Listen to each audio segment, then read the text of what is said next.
Sejarah keturunan Nabi Muhammad di Indonesia dipanggil Habib. Inilah beberapa keturunan Nabi Muhammad di Indonesia yang dipanggil dengan Habib. Dari 100 lebih marga keturunan Nabi Muhammad, di Indonesia terdapat 68 marga habaib.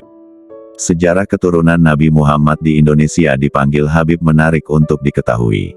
Siapa sebenarnya Habib dan bagaimana asal-usulnya di Indonesia? Simak ulasannya berikut. Menurut Rabithah Alawiyah, lembaga pencatat nasab keturunan Nabi Muhammad SAW di Indonesia, ada sekitar 1,2 juta orang yang menyandang gelar Habib. Pada tahun 2014, Rabithah Alawiyah mencatat jumlah Alawiyin, sebutan untuk keturunan Nabi Muhammad, se-Jabodetabek sebanyak 14.500 orang. Di Indonesia, julukan Habib dinisbatkan sebagai keturunan Nabi Muhammad SAW dari jalur Sayyidina Husain bin Ali cucu Rasulullah SAW. Habib sebenarnya hanya panggilan saja. Sebutan resminya adalah Sayyid, kalau perempuan disebut Sayyidah. Istilah Habib, dalam bahasa Arab artinya adalah yang dicintai atau kekasih. Terkadang orang Arab menulisnya dengan Habib, yang berarti yang tercinta atau yang dihormati. Dalam bentuk jamak biasa disebut habaib. Para habaib ini umumnya memiliki penampilan yang khas. Selain berjenggot, mereka selalu mengenakan imamah, sorban penutup kepala, jubah putih dan kain rida yang diletakkan di pundak. Terkadang mereka membawa tongkat dan di jari kelingking kanan mereka menempel cincin perak yang semuanya merupakan sunnah Nabi. Menurut dai lulusan Dual Arabiyah Mesir, Ustaz Dr. Miftahur Rahman El-Banjari, istilah Habib terambil dari bahasa Arab yang berarti kekasih atau orang yang dikasihi. Habib merupakan gelar kehormatan bagi keturunan Nabi Muhammad SAW dari jalur Sayyidina Husain. Di Indonesia, istilah Habib ini lebih populer ketimbang Sayyid atau Syarif, meski keduanya sama-sama ditujukan untuk menyebut garis keturunan Rasulullah SAW, Ahlul Bait. Di beberapa negara Timur Tengah seperti Arab Saudi, Mesir, Maroko, Yordania, Libya, Tunisia, anak keturunan Nabi Muhammad dari jalur Sayyidina Hasan, tidak dijuluki dengan Habib. Mereka lebih dikenal dengan julukan Al-Hasani, untuk menegaskan bahwa mereka memiliki jalur nasab yang mulia. Kalau di Iran populer dengan sebutan Ahlu Bait. Asal mula Habib di Indonesia.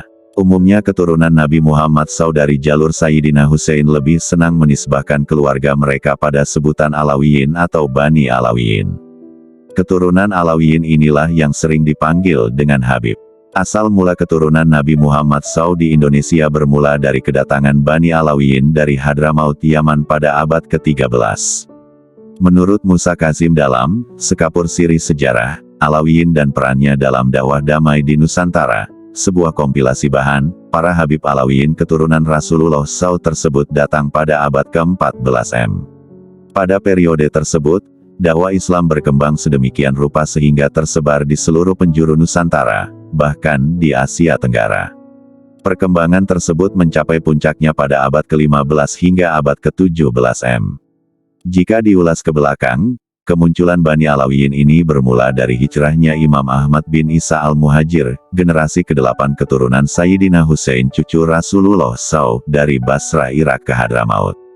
Ahmad bin Isa, wafat 345 H, dinamakan Al-Muhajir karena beliau meninggalkan Basrah pada masa pemerintahan Khalifah Abbasiyah di Baghdad tahun 317 H. 896 M. Beliau hijrah ke Hadramaut untuk menghindari banyaknya fitnah di Irak pada masa itu. Ikut serta dalam perjalanannya adalah putranya bernama Ubaidillah, Abdullah. Ubaidillah memiliki 3 anak bernama Alwi, Jadid dan Ismail, Basri. Dari keturunan Alwi inilah lahir Bani Alawiyin yang kemudian dikenal dengan istilah Habib. Menurut Musa Kazim, berpuluh-puluh tahun setelah Imam Ahmad bin Isa wafat, para sayyid keturunan beliau menyebarkan dakwah Islam dengan damai ke seluruh dunia. Kaum Alawiyin ini juga mendapat tempat di hati masyarakat Hadramaut. Para pencari ilmu datang dari berbagai penjuru dunia. Hingga akhirnya muncullah sosok Al-Faqih Muqaddam sebagai peletak dasar tasawuf kaum Alawiyin. Al-Faqih Muqaddam lahir pada tahun 574 H. 1176 M. di Tarim Hadramaut dan wafat tahun 653 H. pada usia 79 tahun. Beliau dikenal sebagai leluhur Alawiyin di Asia Tenggara dan juga pendiri Tarekat Alawiyin. Nasab Al-Faqih Muqaddam Muhammad bin Ali Ba'alawi ini bersambung ke Alwi bin Ubaidillah bin Imam Ahmad bin Isa Al-Muhajir hingga ke Nabi Muhammad SAW dari jalur Sayyidina Hussein. Seiring perjalanan waktu, anak keturunan mereka datang ke Indonesia pada abad ke-13. Sekarang kita kenal bermarga Al-Atas, Al-Haddad, As-Segaf, Al-Habsyi, Al-Aidrus, Al-Jufri, Syihab, Syahab dan masih banyak lainnya.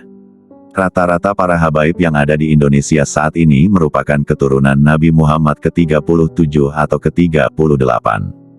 Informasi dari Rabithah Alawiyah, dari 100 lebih kabilah Alawiyin, kini hanya 68 marga keturunan Nabi yang tersisa. Mereka tersebar di berbagai daerah di Indonesia seperti Aceh, Jabodetabek, Surabaya, Palembang, Kalimantan dan daerah lainnya. Panggilan Habib. Mantan Ketua Umum Rabithah Alawiyah Habib Zain bin Umar mengatakan, tidak semua Sayyid bisa dipanggil Habib. Sebaliknya, setiap Sayyid sudah pasti segaris keturunan Nabi. Kalau di kalangan keturunan Sayyidina Hasan, dikenal dengan sebutan Syarif. Tetapi di kalangan keturunan Sayyidina Hussein disebut Sayyid, kalau jamaah namanya Sa'adah. Seiring berkembangnya waktu, para Sayyid ini dicintai oleh lingkungannya, dicintai oleh murid-muridnya, kemudian dipanggillah dengan sebutan Al-Habib atau Habib. Habib itu artinya yang dicintai. Akhirnya gelar Sayyidnya mulai hilang dan berganti dengan julukan Habib. Sementara di beberapa tempat, misal di Aceh masih dipanggil Sayyid. Di Malaysia dipanggil Sayyid. Sebetulnya, Habib ini punya kedudukan istimewa. Artinya, dipanggil Habib itu orang yang benar dan dicintai. Kemudian, dia juga seorang ahli ilmu dan memiliki akhlak mulia.